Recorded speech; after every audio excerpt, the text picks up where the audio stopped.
Olá, bem-vindos a mais uma live de saúde mental do Instituto Olhos da Alma Sã, Clínica Social Jung Brasil e rede afiliada, uma das maiores redes de saúde mental, né, no território nacional. E hoje é que, por um acaso, é Dia Internacional da Mulher. Nós estamos fazendo aqui uma homenagem às mulheres, uma live dedicada à saúde mental feminina, pensando numa questão muito básica: quais são os desafios, o que está acontecendo hoje que nós estamos percebendo com relação à saúde mental feminina, quais são os desafios que nós temos e o que podemos pensar para a mulher nessa próxima década.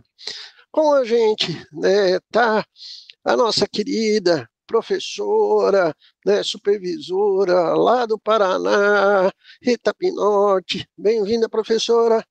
Obrigada, Jorge. Bom dia. Bom dia, Gabriel. Uma das coordenadoras da Clínica Social do Paraná. Está com a gente, do interior de São Paulo, professora Carla Chiari. Bem-vinda, professora. Olá, pessoal, bom dia. É um prazer estar aqui com vocês nesse dia especial, mais ainda, né? Então, vamos lá começar. Vamos, está com a gente o coordenador da nossa clínica social, do grupo dos supervisores do Rio de Janeiro, professor Gabriel Souza. Bom dia. Bem-vindo, professor. É um prazer estar aqui, justamente vocês, Carla, Rita, João. Vamos lá. Então, eu vou começar aqui, que nós temos aqui 3 brilhantes terapeutas, 3 grandes terapeutas, e eu quero começar com, depois eu costuro isso com a impressão da Clínica Social Jung Brasil, com os dados que a gente tem. Eu vou começar com o Gabriel. Gabriel, quais são as queixas mais comuns que a mulher hoje traz para o consultório, na sua experiência clínica aí, que com certeza você está atendendo muitas mulheres aí, tá? Que a mulher hoje tem como demanda principal? A maior parte da clínica, ela é formada por mulheres, as mulheres procuram, tem uma procura maior pelo processo, de psicoterapia. E, assim, é muito comum você ver a queixa, muitas delas, às vezes, tem uma falta de uma rede de apoio. Então, é muita coisa para dar conta. Então, é trabalho, é uma demanda de trabalho de filhos que têm relacionamento. Então, são desafios que colocam ela perante as questões sobre si mesma, entendeu? Sobre si mesma que assim, é muito, muito, muito difícil voltar-se, olhar, fazer o caminho contrário, de olhar para si, porque, assim, é muito complicado, é muita coisa, é muito difícil. Então, assim, tem muita demanda de, quando não é de uma ponta, é outra, é muita ansiedade ou é muita, estado depressivo, depressão, assim, então, falando a grosso modo, entendeu? Para a gente poder começar. Ele aparece muito, muito, muito dessa forma. Questões de violência também, parece. Tá, maravilha. Professora Rita, como é que você percebe que está chegando no consultório hoje em dia? Depois a gente fala também dos colegas de trabalho. Tá. Veja, Jorge, essa questão da falta de rede de apoio, algumas pacientes, eu fico pensando assim, como é que uma mãe vai trabalhar se você não tem um lugar para deixar o filho? Como é ponto básico, Ponto básico, um lugar seguro para deixar o filho. A gente começa por aí. Mas o que está aparecendo muito na clínica, para mim, Jorge, são mulheres vítimas de relacionamentos abusivos. E o vítima aí eu vou colocar entre aspas. Ou que estão tentando sair de um relacionamento abusivo, ou que saíram de um relacionamento abusivo. Isso está aparecendo muito. E eu estou percebendo, eu percebi um padrão na maioria dos casos, que são mulheres que vêm de uma linhagem de mulheres que foram vítimas de relacionamentos abusivos. Então, é como se a mãe não pudesse ter se separado, a filha concebe. A mãe, a avó, a bisavó, né? É caso de violência sexual dentro do casamento, né? Fora a questão de violência psicológica, financeira e tal.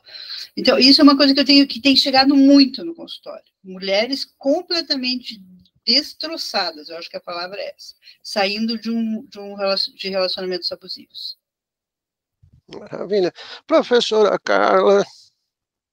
Eu penso nessa demanda da violência e também do desamparo de modo geral, né? Ontem eu vi uma coisa e é bem o que eu penso. Quem cuida da pessoa que cuida de todo mundo? Boa, Carla, que maravilha. A mulher que cuida dos filhos, aí cuida dos pais idosos, aí cuida do marido, entre aspas, né? Mas quem cuida dela, né? Se a gente for pensar na função do cuidado, parece que é uma função só feminina. Isso é muito pesado, acho que é importante a gente pensar. No consultório vem muito essa demanda para mim, eu ando vendo, além da questão da violência e do abuso. Então, acho que fica a frase aí, né? Quem cuida de quem cuida. Muito bom, Carla. Eu sou coordenador da Clínica Social no Brasil, estou aqui na cabeça do Instituto, ajuda a gerenciar os supervisores, temos todos os colaboradores.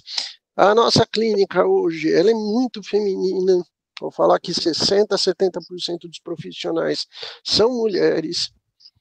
Eu tenho muito orgulho de falar que nós somos igualitários, aqui a gente combate toda forma de discriminação, seja sexismo, machismo. Para trabalhar com a gente tem que ter uma cabeça aberta e uma cabeça de inclusão, de aceitar o outro como o outro é. E quero fazer aqui uma homenagem às mulheres, nessas guerreiras aí, né, que sobretudo vêm se destacando, lutando, sobressaindo aí profissionalmente, né, que sem elas a gente não faria nada. O Instituto é muito feminino. E a gente tem redes de apoio destinadas ao cuidado da mulher. A gente tem aí grupos que a gente atua, né, dando suporte, para mulheres vítimas de violência, temos colegas especializados nessa área, e esse ano nós vamos lançar uma série, que é muito interessante. A gente soltou esse projeto com uma parceria que nós temos aqui com a Universidade Federal, onde, em uma semana, a gente juntou 30 artigos para falar do feminino. Olha que interessante a nossa produção, que é uma linha de pesquisas e uma linha de cuidado que nós temos muito forte aqui no nosso instituto, não é um acho. E vocês veem, a gente trouxe aqui uma rodada, uma pergunta básica, o que mais tem aparecido? E aí, isso é tema recorrente das nossas lives. Abandono, solidão, aí a gente traduz isso como falta de rede de suporte, quem cuida do cuidador, que inclusive foi esse um dos motivos da gente criar a campanha Pela Vida, de entrosar, voltar a dar tecido social, voltar a trazer rede de proteção para as pessoas, que isso é geral. Nós somos com um tecido social muito rompido, a amizade perdeu muito sentido. E as pessoas nessa solidão estão se sentindo mal, e a mulher também dentro disso. E a temática da violência, que a sociedade não aguenta mais. Mas eu percebo que tem dois grandes temas que a mulher precisa trabalhar com urgência. Primeiro, ter mais identidade, ter mais força de individuação. A gente tem batido muito nessa tecla, tá? Que eu acho que isso é fundamental para você poder não entrar num relacionamento abusivo e tóxico. Você tem que estar bem com você tem que se amar, você tem que gostar de quem você é, você tem que estar bem com a tua projeção de futuro, com o seu trabalho. Porque nesses casos, quando a gente fala muito de violência, e eu vou passar a bola já para vocês, a maior parte dessas pessoas, você vai percebendo, ela não tem identidade, o parceiro, a parceira manda cortar o cabelo, a pessoa corta, muito subserviente, vai sempre, eu não posso desagradar os outros, e se anula. Então, a questão da identidade é uma das coisas que eu acho que mais pega para a mulher na atualidade, que está como pano de fundo dessa história toda, né? E olha que esse ano a gente fez mais ou menos 106 mil atendimentos, né? Eu gostei muito dos números desse ano, porque, né, muitos homens estão também procurando terapia, né? Está quase pau a pau. No passado era a mulher que procurava mais, né? Mas está tendo aqui o homem também está se cuidando, graças a Deus, né? Mas eu queria começar por aí, falar de identidade, que acho que um grande desafio que a gente tem para esses próximos 10 anos é trazer a mulher para voltar a ter identidade, que é uma grande crise que nós estamos vivendo geral aqui na nossa civilização. E aí, quem quer começar falando? Vamos falar de identidade da mulher hoje. Bom, posso começar então pensando, vamos ampliar aqui. Pode. A minha geração, a geração das mulheres, né, viveu muito o mundo da Disney, pensando na imagem, né, princesa, esperando o príncipe resgatá-la, e que bom que está mudando isso. Hoje as mulheres estão desenvolvendo mais o lado da guerreira, as meninas de modo geral, né, sem essa ideia do príncipe no final da história.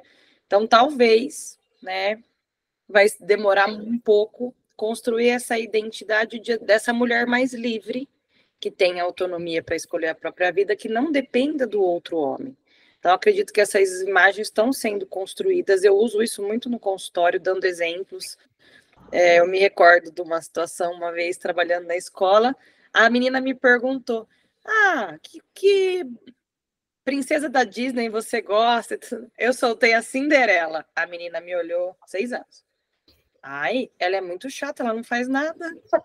Que ótimo! Gente, as crianças são demais, né? São assim.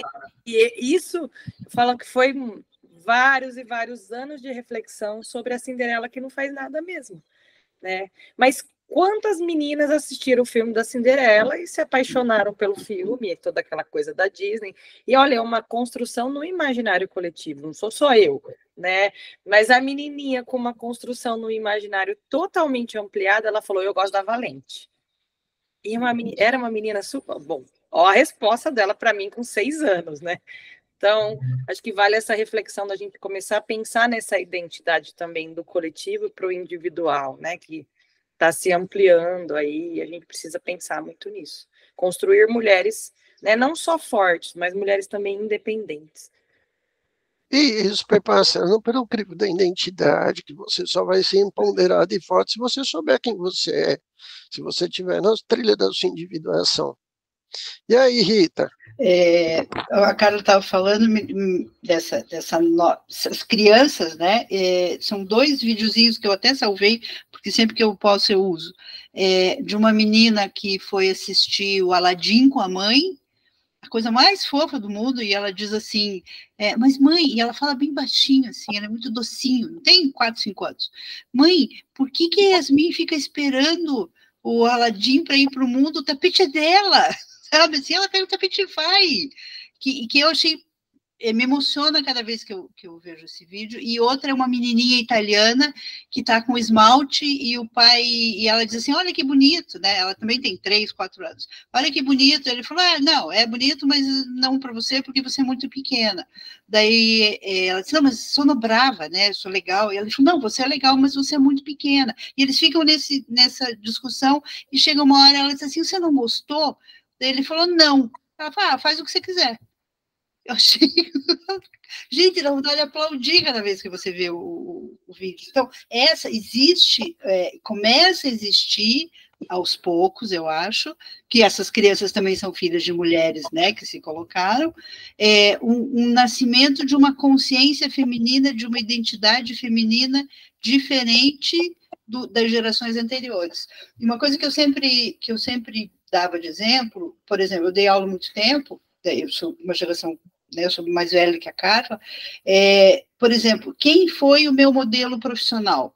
Não foi a minha mãe era dona de casa, meu modelo profissional foi meu pai, é um masculino.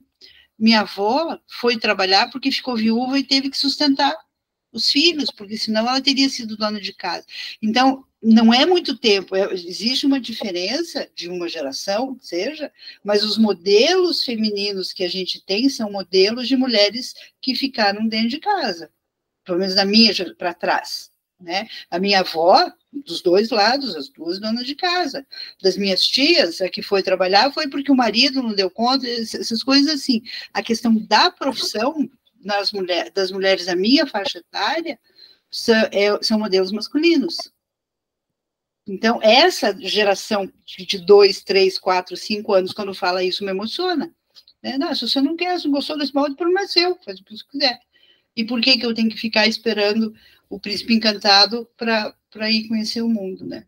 Então, começa a existir. E fora as adolescentes, né? Não vou nem falar das adolescentes, que daí é um prêmio. A questão, elas são muito mais colocadas. Rita, é interessante que você abriu um campo que eu ia trazer para cá. Foi uma das grandes discussões da Marie-Louise von Franz. Eu quero lembrar que Jung foi um autor clássico. Ele nos deixou em 61. Né? Se a gente for pensar, ele começou a pegar o que seria a pré-revolução sexual, pré-movimento feminista. Ele não viu isso acontecendo. Quem assistiu isso acontecendo, que escreveu um pouco sobre isso, foi Marie-Louise von Franz. E ela trouxe muito interessante a questão, falou, olha, tem um aspecto aqui que quando a gente fala da mulher, a gente tem que entender que isso não é um dos grandes problemas da psicologia atual, é a literalização da prática sobre o feminino. O homem tem um lado feminino muito forte, que é a ânima.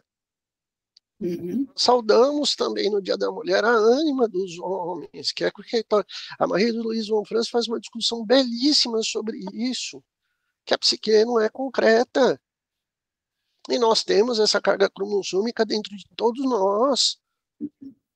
Ser um homem feminino, né? Não fere meu lado masculino, já cantou o grande Pepeu Gomes, né? Isso é maravilhoso, né? E aí, Gabriel, a gente vê esse universo que a Rita trouxe, que eu acho importante a gente ter identidade, mas também a consciência da complementaridade. Porque também não é rompendo com o mundo e falando, não preciso de ninguém, porque eu já vi muito essa atitude reativa da pessoa, até para se defender, falar, eu vou me bastar sozinho, mas ela cai numa coisa também que fica uma retroalimentação de carência, que é outra coisa que eu vejo muito nesse universo da nossa atualidade, pegando homens e mulheres, né? Uma retroalimentação de carência. Como é que a gente fecha isso, né? Entre estar junto e não ser tão... sabe, eu acho que tem um grande desafio aqui, que é uma equação que não é muito fácil de resolver, né? Entre ter uma certa independência e não ser tão carente, né? E aí, Gabriel? Porque eu não sei se você tem visto isso também no seu consultório, né? É bem delicado, assim, delicado não, complexo, você ia falar certo, né? Pegando o gancho aí na fala da Carla, né, da Rita, quando se fala sobre essa nova consciência ocorrendo, né? E assim, nessa transição, a gente vê que algumas coisas, né, como o Jorge tá falando, fica mais, elas estremecem, né? Então, por muito tempo, a consciência foi aquela, eu me identifico com a minha, né? Eu sou a minha casa, né? Eu sou o papel de esposa, né? Eu não tenho uma identidade própria minha, entendeu? Então, assim, se eu comer muito, o marido pode chamar atenção, e aí, né? Tá isso aqui, então eu preciso manter a minha aparência, eu preciso manter a casa, eu preciso, né, assumir o papel de mãe, cuidar dos filhos, e tudo mais. E aí, quantas mulheres que já ouviu, assim, o relato de estar fazendo isso quando faz o que é muito, né, interessante, mas você escuta assim, nossa, agora que eu criei meus filhos, que eu consegui fazer o que eu queria há muitos anos, que era fazer minha faculdade, que era estudar. Então, né, ainda tem esse lugar, né? Mas é curioso, porque a gente está falando, Gabriel, e aí que eu vou jogar para todo mundo que quiser responder, a gente está falando de uma crise de persona, que o espírito do tempo, ele colocou isso para todos nós, né? Quem que eu sou socialmente? Será que eu dou conta de todos esses papéis? Como é que eu faço isso? E detalhe, né? O espírito do tempo foi sacana que a gente tem que fazer muita coisa, ser muito, ser muitas, e sem manual de instrução, que eu acho mais legal isso. Sem exemplo, é isso que eu estou É, falando. eu gosto daquela coisinha, Rita, né, que até está na música da Pitty, né? Eu não lembro da letra toda, vocês são mais jovens aí, né, deu pane no sistema, né? Sabe? Configurou. Aonde estão de robô e tudo mais. Pois é, que acho que tem a ver com o espírito do nosso tempo, falando desse feminino, e na verdade, quando a gente fala do feminino, também do homem, né? Porque Sim. tem um desajuste de persona aí, né? Tá, e a gente não vem com isso preparado. E aí, Rita, começar com você já tinha começado a falar? Jorge, eu fico pensando numa coisa, né? Você diz que é uma questão da persona, mas existe um movimento, claro, que desse relacionamento com o mundo externo, né? O que eu vejo nessas mulheres que ou terminaram, ou saem, ou são saídas do relacionamento abusivo, ou são trocadas por duas de 20, aquela coisa clássica, arquetípica, né? Que o homem, quando entra na idade, é arquetípica, a questão do lobo, da projeção da ânima já não está naquela mulher, ele vai procurar em mulheres mais jovens, daí você começa a ver qual a idade, entre aspas, desse homem, idade emocional desse homem, né? Mas é como se a vida, Jorge, eu estava pensando sobre isso, ela jogasse as mulheres nessa faixa etária num processo de individuação na força, entendeu? Agora você negou, mas agora você vai ter que dar conta. E tem que dar conta de uma solidão. E é curioso, Rita, que a individuação, ela faz isso. O selfie faz isso com todos. Sim. Isso não tem gênero. Se você não tiver no seu caminho de individuação, a partir do o Jung traz isso muito claro, principalmente, né, oh meu Deus, Stages of Life, lá, etapas da vida humana, vida simbólica. Perdão, demorou para cair a ficha aqui, né? Às vezes o meu lentinho aqui, às vezes até lembrar o nome do livro, data eu sou horroroso com data, gente. Mas as situações a gente lembra, né? Mas no Vida Simbólica, ele vai falar disso, né? Que embate da meia-idade é a reconfiguração da individuação. Você dá conta do que não deu na primeira metade. E é exato. Isso e tem um pouco disso também, muito estampado lá no desenvolvimento da personalidade, né? Tá? E aí você não olhou para você, né? O espelho meu, que era para ter, olha, quem que é você? Veja quem você é. Quando ele está também muito na casca, sabe, espelho racha. Sim. E aí vem aquele desespero que a gente fala, agora fudeu, né? Deixa eu correr pelo que eu não tinha corrido, né? E aí, Gabriel, Carla? Eu fico pensando nesse processo, né? Quando a pessoa ela vai de encontro com a individuação dela, pode ser que ela se diferencie do grupo e sofra muito também. Né? Vou dar um exemplo de um caso. Eu atendo uma mulher que ela decidiu não ter filhos. Uma decisão. O marido também decidiu, então, que eles não teriam filhos. A carreira profissional dela voou, a dele também. Chegou um momento da vida que ele disse para ela, eu quero ter filhos. Ela disse, eu disse para você que eu não queria ter. E eles se separaram. E ela, né, traz todo esse processo no consultório, né, no processo dela de vida. E ela está bem resolvida com isso. E é muito interessante esse movimento. Porque o que se espera de um casal ter filhos, né? Um padrão estrutural e em que ela foi muito fiel àquilo que ela quis para a vida dela. E ele, né, talvez por uma pressão social ou também porque quisesse ter filhos, né? E eles se separaram.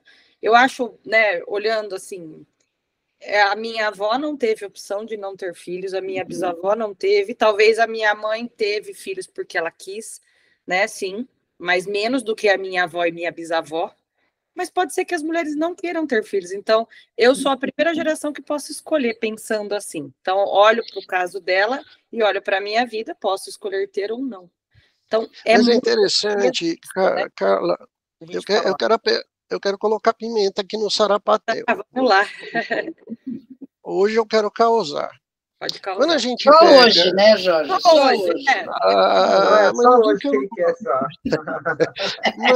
Mas vem cá, quando a gente pega para analisar os dados estatísticos do IBGE, da geração neném, que a gente percebe lá que 1 a cada 4 jovens não trabalham e não estudam, tá?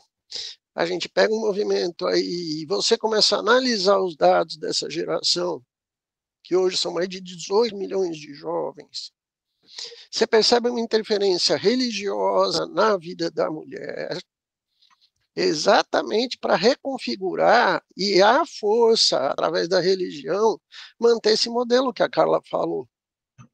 Que a maior parte das moças que estão entre 15 e 35 anos, que não vão trabalhar, que não vão estudar, você percebe ali, a maior parte são religiosas, vinculadas a igrejas mais fundamentalistas, nesse movimento conservador Brasil afora, e que tem essa mentalidade da nossa tataravó.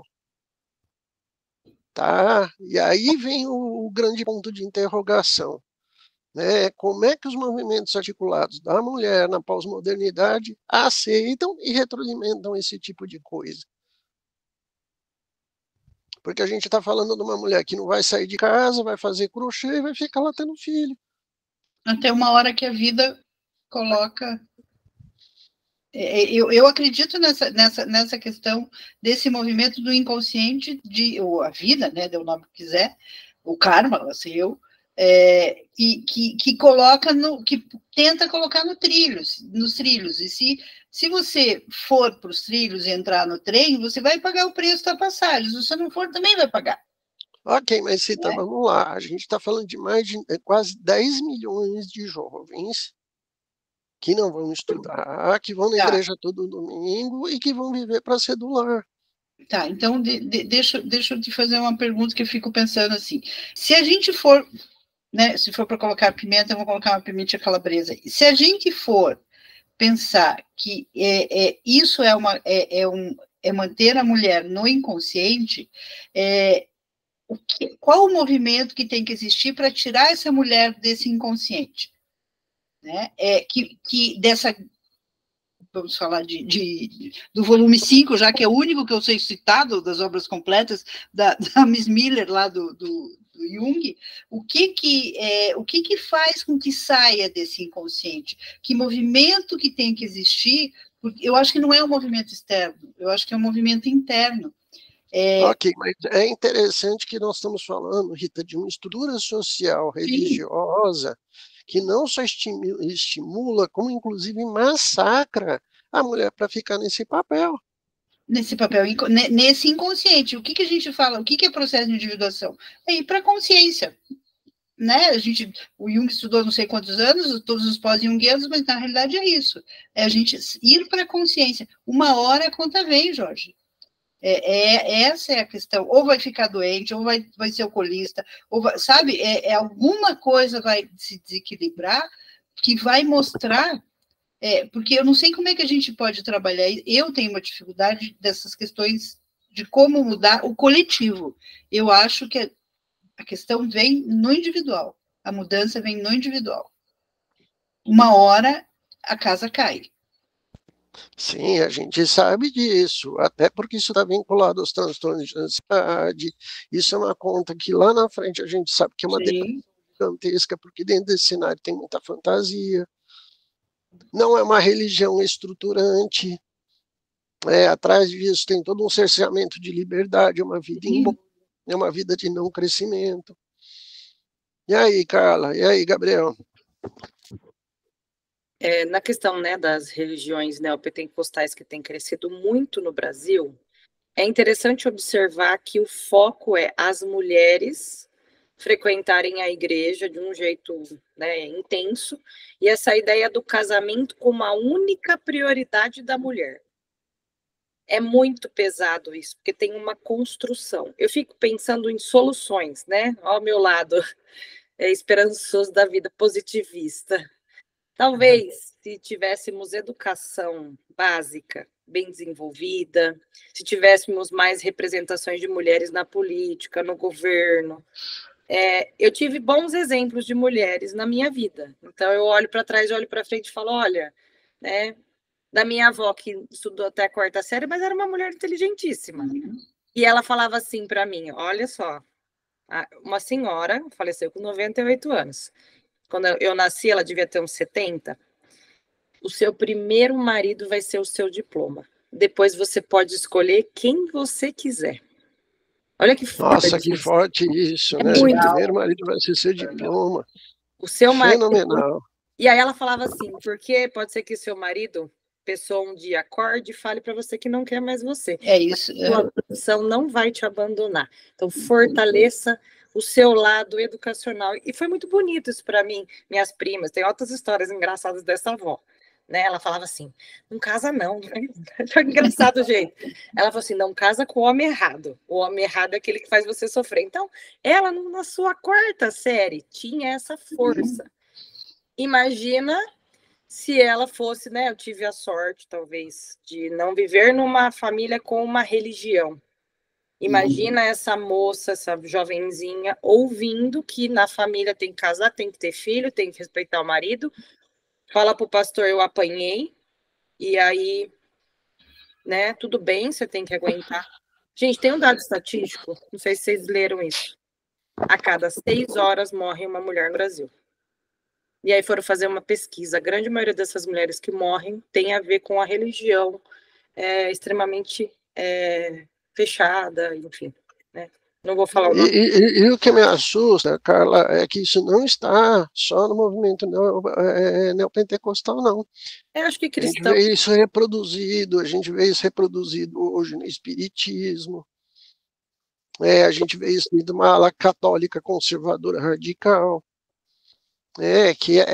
A gente já fez uma live sobre isso, sobre a bolha, né, de fechar a pessoa, tirar ela do convívio social, que é o relacionamento abusivo, começa aí, né? Tá? Onde a pessoa não tem uma liberdade na sociedade de escolha, de caminho, de interação. E o que mais me assusta, Gabriel, não sei se você vê isso no seu consultório, isso acontece direto no meu, é que muitas das vezes tem muita mulher forçando isso. E aí eu lembro até daquela peça do Nelson Rodrigues, A Doroteia, que é onde você vê o machismo feminino acontecendo. De uma certa obrigatoriedade disso aí, né? E a que não faz isso é banida. Tem uma obrigação, né, no casamento. Quando a gente olha para a religiosidade, tem uma obrigação em casar, né? Em procurar o príncipe encantado, né, o homem, né, da sua vida, construir uma família, né? E já vi muito discurso de a mulher é a base de um lar, de um relacionamento. Se você não está bem, a sua casa não está bem, meio que desestrutura. Essa ideia traz muito peso, né? Então, assim, em relatos na clínica, escutando, né, eu já ouvi, fui falar com um líder espiritual, com um pastor. Ele falou que eu preciso me centralizar, que quando eu me centralizar, tudo à minha volta vai dar certo. É como se eu fosse o pescoço da minha casa, da minha família. Então, a mulher estava muito, muito sufocada, tendo crises de ansiedade. Ela estava com dificuldade de manter em torno que é o trabalho, e tudo mais, porque estava tudo desconfigurado. Até nós refletimos juntos, a partir disso, que ela era o pescoço, porque assim, a gente pode pensar nisso, né? Tá, mas como é que é ser o pescoço? Será que o olho está funcionando? Para onde é que vai? Sabe? Do que adianta o pescoço, se o olho está, o ouvido está, a boca está, sabe? A cabeça de forma geral. Não adianta, sabe? Então, assim, você precisamos, né, olhar para um conjunto, né? Então, assim, era muito desse lugar. Então, assim, e separar jamais, jamais. Então, assim, o mais difícil, né? A gente tem essa dificuldade, essa obrigatoriedade de responsabilização para o casamento, porém o mais complicado é quando dá errado e separar não é opção. Você tem que manter Exato, o até porque essa estrutura religiosa, a pessoa que rasga o script e fala, olha, não vou me permitir, vou seguir um outro caminho, ela é uma amaldiçoada dentro da igreja. Ela tem que sair do meio, Tá?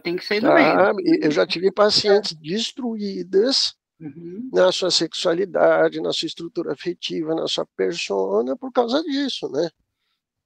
Sabe? Porque ela resolveu não seguir esse script inclusive, né, as próprias mulheres desses segmentos expulsaram ela da igreja. E aí vem aquela ideia, poxa, a pessoa fica tão destruída que ela não vê, ela vê Deus está me castigando. E aí você tem que fazer todo um trabalho terapêutico com a pessoa e falar, ó, aquilo lá são as mulheres da igreja, não tem nada a ver com Deus. Tá? Deus é outra coisa. Que nessa estrutura, até a visão genuína do que é Deus, a pessoa distorce.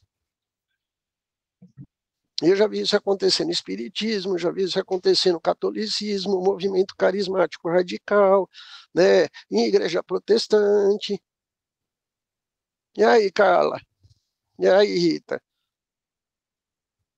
E detalhe, nós estamos falando hoje de 10 milhões de jovens entre 15 e 35 anos, né, que para a área de saúde mental vão bater no consultório, né, com essa crise toda, né?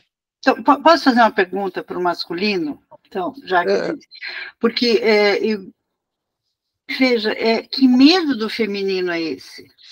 Pois é. Você olha e fala assim, né?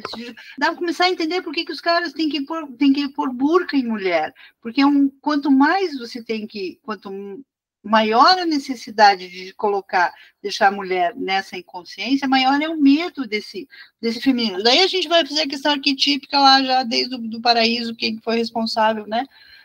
Pela saída da gente do paraíso, pela criação da consciência, né? Então a gente já também pode puxar essa brasa para a sardinha da gente, mas eu fico pensando que medo é esse do feminino, que perigo que a gente representa que eu não consigo ver. É curioso, Rita, não vamos responder essa aqui não, deixa quem está assistindo pensando nisso, né? Tá? Porque eu acho que isso é muito importante, né? Que medo é esse, né? E olha que a gente tem todo um movimento religioso que se infiltrou na política para manter isso funcionando, né?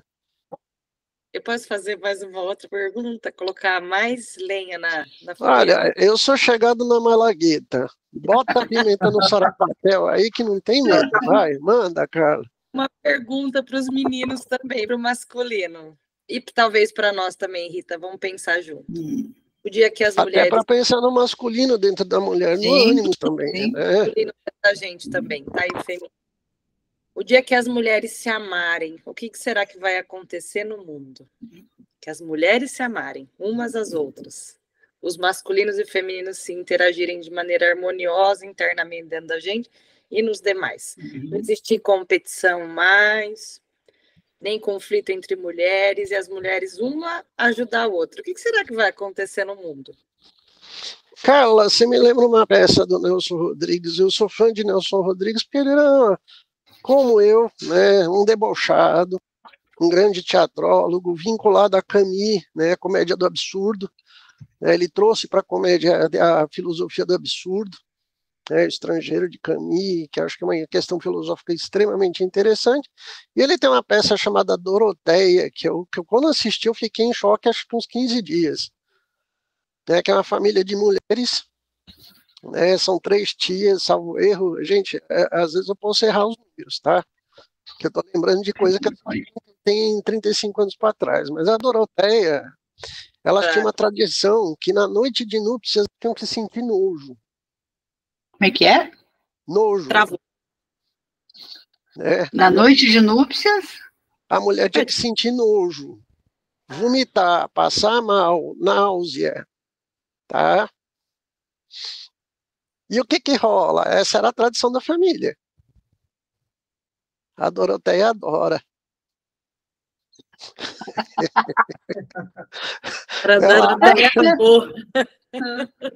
Ela acha a coisa mais boa do mundo. O Nelson Rodrigues era fenomenal, né? Ele botava o dedo na ferida, sabe, rodava, né? Por isso que muita gente, quando lê Nelson Rodrigues, surta, né? Que fala que cara escroto. Ele era escroto, mas era o jeito certo de ser escroto, para mostrar a sombra coletiva. E a Doroteia gosta. Ela acha bom. Eu lembro de uma cena na peça que a tia dela chega para ela e fala: você tem um hálito gostoso demais para uma mulher sincera. Olha que frase. Você tem um hálito gostoso demais para uma mulher sincera. Uau. Vou procurar a Doroteia, quero ver agora. Eu também, eu não conhecia. É uma peça, gente.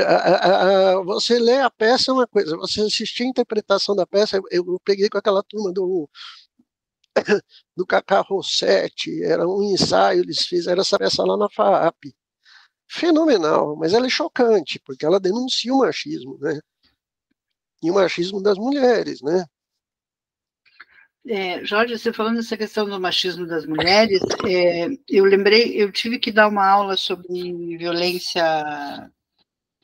contra o feminino, violência contra a mulher, que foi uma aula muito difícil de preparar, não vou dizer que foi fácil, foi muito difícil. E eu percebi uma coisa, como eu estudo Divina Comédia, né, no primeiro círculo do inferno é a luxúria, estão presos luxuriosos lá no vento, né, e daí eu fico pensando, mas o casal que está lá, que é a Francesca e o Paolo, que pena é essa que eles têm que pagar passando a eternidade juntos, quer dizer, não tem lógica, né, porque eles morreram, eles eram cunhados, estavam lendo um livro que contava uma história de amor, o marido dela viajou e deixou o irmão cuidando dela. Eles eram mais jovens. Daí eles se apaixonaram, quer dizer, estavam lendo o livro caiu.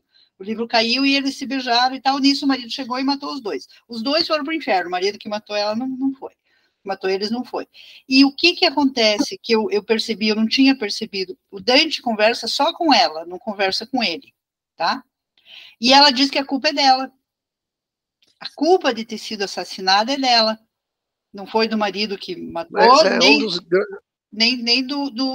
do cunhado, que era o amante dela. Então, essa questão da culpa do feminino... Sim. Né, eu não tinha percebido isso. E é tão curioso quando a gente estuda mitologia, que isso está embutido dentro da cultura hebraica, foi transmigrado para a cultura cristã. Jesus tentou tirar isso, tanto é que ele vai contra os apóstolos. Apóstolo para mim é sinônimo de burro, né? Ele vai conversar com a mulher de Samaria, né? Ele tem todo aquele esquema com a Maria Madalena, mas a cultura hebraica, o Antigo Testamento, ele tem muita força. Você não percebe essa culpa do feminino na cultura hebraica, na cultura iorubá, né? Um pouquinho disso nos mitos egípcios, mas é muito pouco. Né? E é complicado quando a gente fala que isso está na cultura cristã, porque não está.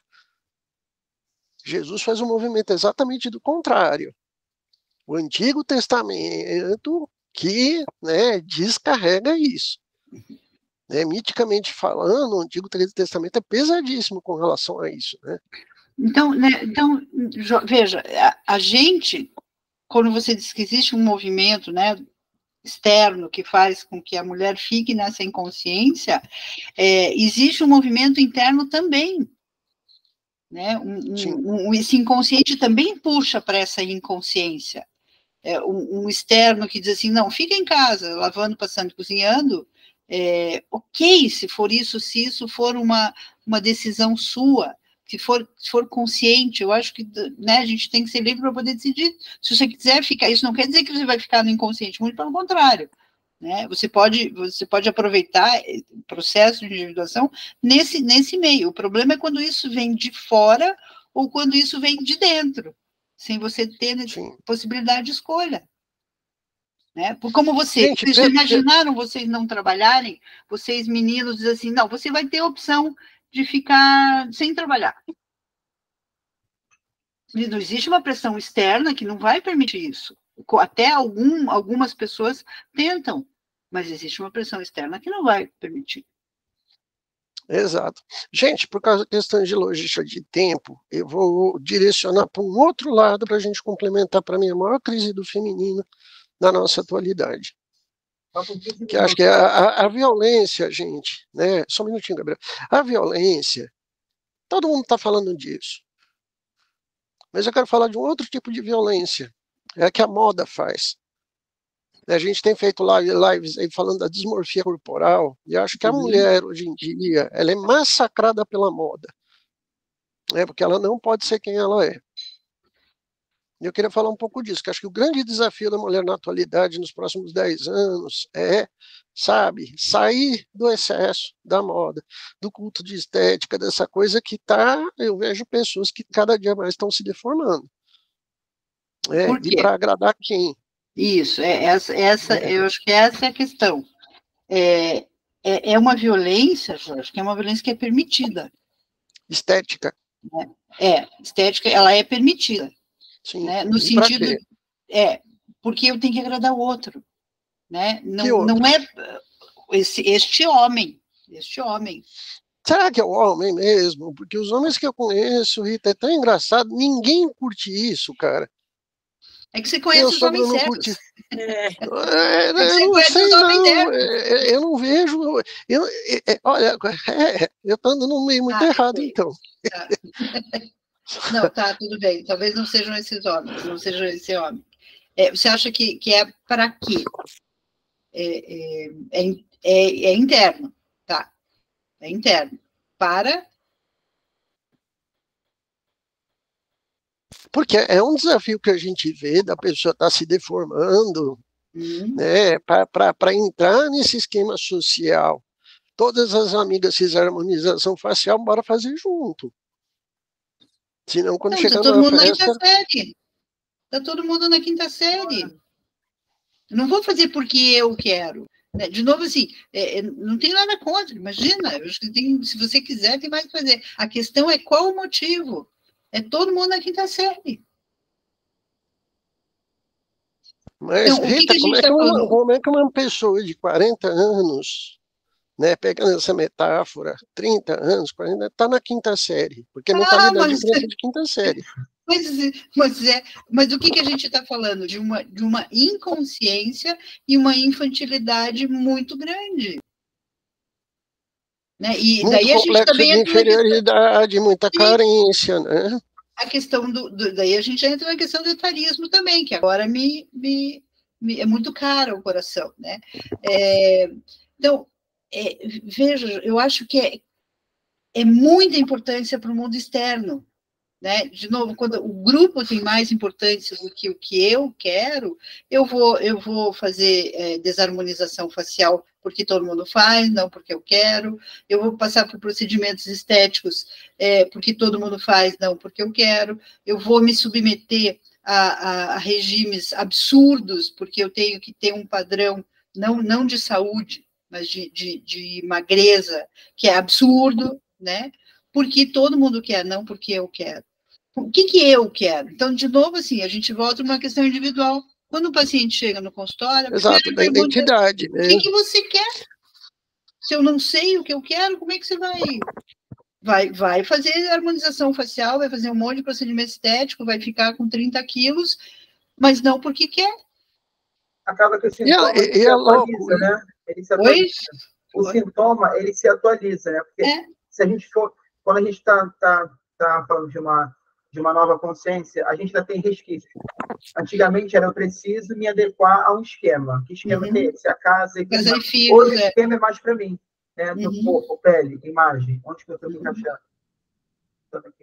Mas é tão louca essa fantasia. A gente já fez uma live há pouco tempo atrás falando da dismorfia corporal. O que me assusta é que isso acaba sendo endossado inconscientemente, sabe? E para mim é a maior violência que eu vejo hoje, a mulher entrando nela e pagando caro para isso, né? Porque eu estou falando, eu tenho casos aqui que eu tenho atendido de gente que você vê que vai fazer um procedimento, uma cirurgia plástica, dá errado. A quantidade de pessoas que estão morrendo, eu tenho 2 pacientes que são sequeladas de cirurgia plástica mal feita. E aí? E essa necessidade de seguir um padrão marcado socialmente, que você tem que ser, e assim, esses rosto, né, quadrado, que está na moda agora, que a pessoa, e é todo mundo igual. Isso. Eu fico pensando nessa coisa da caixinha do igual, sendo que a beleza é diferente. E, Carla, você está falando, quando você está padronizando a estética, você está roubando do indivíduo a sua identidade. Perfeito. Né? Você deixa de ser, você passa a ser só mais um na multidão. E como que é bancar quem a gente é, com o nariz que a gente tem, com a cor que a gente tem, né, com o corpo que a gente tem, né, e se amar. O dia que a gente se amar, as indústrias farmacêuticas, os padrões, tudo tá ali. Não tem uma coisa comercial também. Elas vão inventar outra coisa. Vai ser... Vai se atualizando. Vai atualizar, eles já estão estudando sobre isso. Já. Só que tem uma questão grave aqui, Carla, porque quando a gente fala de violência, inclusive violência em casa, né, a gente tem grupos de atividade que atuam com relação à proteção da mulher, né, grupos parceiros como o LAR, né, a Ouvidoria da Mulher, a gente tem várias atividades no Instituto que promove isso. E a gente percebe que na raiz da maior parte dos casos tem essa temática de amor próprio que vocês estão falando. Cadê o amor próprio? Cadê a sua identidade? Cadê você gosta esse amor está todo projetado no outro. Pois está todo para fora. E é curioso, Rita, que você vê o bisturi mágico. Né, sabe, a pessoa tem aquela fantasia que pós-cirurgia, sabe,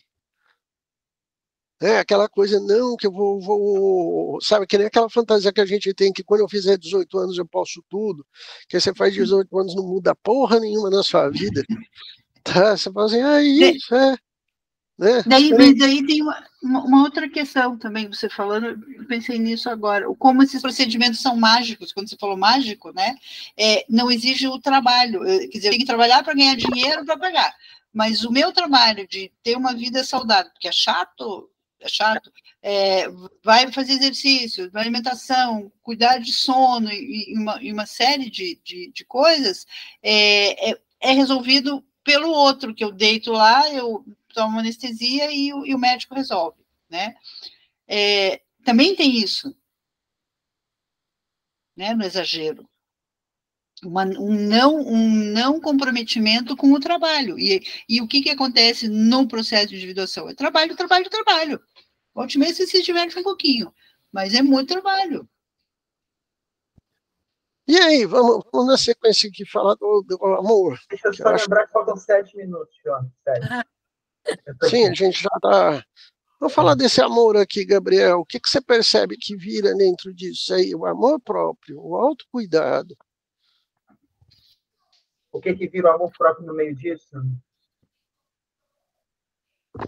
Não tem amor próprio. O amor próprio ele é diluído, né? Ele é diluído e vira uma busca incessante para poder... Acho que é uma falsa sensação de amor próprio. Se eu tiver que me encaixar em um esquema, né? Tiver que mudar minha aparência, tiver que deixar o outro decidir ou tomar as rédeas sobre a minha vida, não é um amor próprio, né? É uma questão de ilusão de um amor próprio. Eu estou cuidando da minha aparência, eu estou fazendo N cirurgias, eu estou cuidando de tudo, eu estou com a minha vida toda, né, estável aqui, casa, filho, trabalho, estou tomando conta de tudo, não estou olhando para mim. Então, até porque, Gabriel, eu vejo pessoas aí gastando 70, 80, 100 mil reais em procedimento estético por ano, mas quando eu falo, olha, faz uma terapia com um terapeuta legal aí, que você vai gastar R$1.000 por mês, fala, não, terapia é caro. É caro, mas é caro. Independente do preço que a gente paga, é caro. Porque é muito chato a gente ter que chegar e ficar olhando porque não quer ver. Mas é necessário. Espelho, espelho meu, espelho, espelho meu. E aí, quando o espelho dá a resposta sincera, a pessoa fica atordoada uns 15 dias, né? Você não é a mais bonita do rolê, não, senhora. Você já era, sabe? Oi. Por isso que é caro. Né? Porque é um processo, eu acho que o processo que a gente trabalha com isso, né? Ele é muito dolorido. Então, assim, você vai, em vez de você pagar um cirurgião que você vai dormir e ele vai deixar você bonita, você vem para uma análise que você vai pagar para a gente acordar e dizer assim, oh, você não vai ficar bonita. Agora não, depois talvez, mas agora tem que olhar para a feiura. Entendeu? Tem que olhar para o que é ruim, tem que olhar para o que é feio. Mas, Rita, a pessoa terapeutizada, ela fica muito mais atraente. Claro, mas com certeza. Mas depois... ela gera a principal forma de atração, que é ter conteúdo. Sim. Mas eu concordo com você. Ela inteligência. Sim. Mas isso, no começo, Jorge, a gente olha para o feio, né? É a sombra que vem na primeira fase, a gente sabe disso. Então, eu fico pensando que tem que ter uma coragem, né, para chegar lá e pagar para olhar o que não quer ver. Mas é engraçado que essa coragem para fazer uma cirurgia de abdominoplastia, que depois a pessoa fica meses com dor. Então, sabe, o pós-cirúrgico é a coisa mais horrorosa que tem. Eu não faço porque é muito ruim. O pós-cirúrgico diz que é a tragédia na Terra. Tá? Tem uma colega aí que é enfermeira, trabalha em hospital, ela lida com isso todos os dias. Tá? E aí, né? Essa coragem para fazer esse tipo de coisa tem, né? Eu não tenho. Essa cirurgia eu não tenho coragem. E aí, gente, vamos para as considerações finais. Esse é outro tema que não fecha. Na verdade, a psicologia analítica ela não leva a ferro e fogo a questão de gênero. E quem faz isso não entendeu direito a psicodinâmica. Porque, de novo, o homem tem dentro de si a ânima, que é o princípio feminino. A mulher tem em si, dentro de si, o princípio masculino. Nós somos seres complementares, né? Marie-Louise von Franz estudou muito isso, né? E eu fico até muito assustado que tem alguns coleguinhas que querem literalizar o discurso na materialidade, né? Então, nós saudamos, né, a mulher dentro do homem, o homem dentro da mulher, o ser, né? Eu queria que, a partir disso, vocês fizessem as considerações finais de vocês. Eu estava pensando aqui, sobre as considerações finais, né? Ao invés de espelho, espelho meu, quem é mais bela do que eu? Por que não espelho, espelho meu? Quem sou eu? Perfeito. Legal, gostei. Perfeito. Obrigado pelo convite. E de vez em quando dá uns beijinhos no espelho, né, Gabriel? Ah, sim, com certeza. Sabe, eu gosto dessa figurinha que está aí, né? O professor Gabriel, que é coordenador lá do grupo dos previsores da Clínica Social Young Brasil, coordenador da Clínica Social do Rio de Janeiro. Maravilha, Gabriel. Professora Carla. Queria agradecer aí o convite, foi um prazer estar com vocês e representar as mulheres aqui também, numa classe como a nossa de psicólogos, que a grande maioria é mulher, né? Então nós temos um papel importante social aí, as mulheres junguianas mais ainda, então vamos, né, nos acolher, nos amar e olhar também para esse homem que tem a sua ânima, acolher eles no consultório também. Diferente, acho que dos colegas, eu tenho bastante homem no consultório, então eu recebo bastante ânima, isso é muito legal, faz parte da minha construção e da minha história. Então, parabéns aí a todas as mulheres. Maravilha. Professora Rita. Eu fico pensando em tudo isso que a gente falou, né, e com essa frase do Gabriel, de quem sou eu, e essa questão que a Carla falou, da gente acolher esse ânimo, essa ânima no consultório. O que a gente quer é ser feliz, né? Por mais é só com botox, sem botox, emagrecendo, abdominoplastia ou não, a gente quer ser feliz, né? E o caminho para isso, eu acho que é para dentro, não tem outro. Sou suspeita, né? E passar pelo relacionamento, né? Disso que a gente está falando, com esse masculino e com esse feminino. Com botox, sem botox, isso é perfumaria. Já que a gente começou falando de perfume, vamos falar de perfume. Maravilha. Gente, eu quero deixar uma sugestão de leitura no Dia da Mulher. Que acho que é um livro muito... Ele é uma brochurazinha fininha, 60 páginas mais ou menos. Mas é um livro que me fez repensar a história do feminino. É um autor que eu gosto muito, é da psicologia analítica norte-americana, Robert A. Johnson. Robert A. Johnson. O livro chama Feminilidade Perdida e Reconquistada. Feminilidade Perdida e Reconquistada. Robert A. Johnson tem aquela série que foi best-seller nos anos 60, Rishi-Wi, né, anos 60, anos 70. Né, o Xi é muito legal, o I é muito bom. E ele tem esse outro livro, né, que ele vai falar do caminho do suave. Né, o caminho do, desculpa, não entendi, o caminho do... Suave. Tá. Né, o caminho da suavidade, o tanto que isso é importante para os homens e para as mulheres. Não é fazendo guerra, não é com discurso de ódio que a gente legitima a nossa identidade, a nossa conquista. Pelo contrário, é com muito amor, é com muito carinho e principalmente amor por quem nós somos.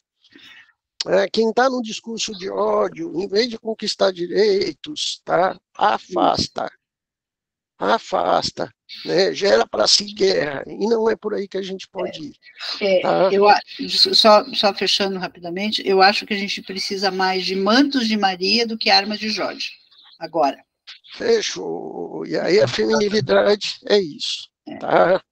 Esse livro do Robert A. Johnson é muito bom para pensar nisso. Tá? Robert A. Johnson, Feminilidade Perdida e Reconquistada. A nossa força está na suavidade.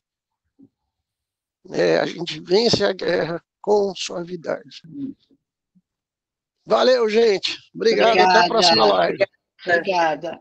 Tchau. Tchau.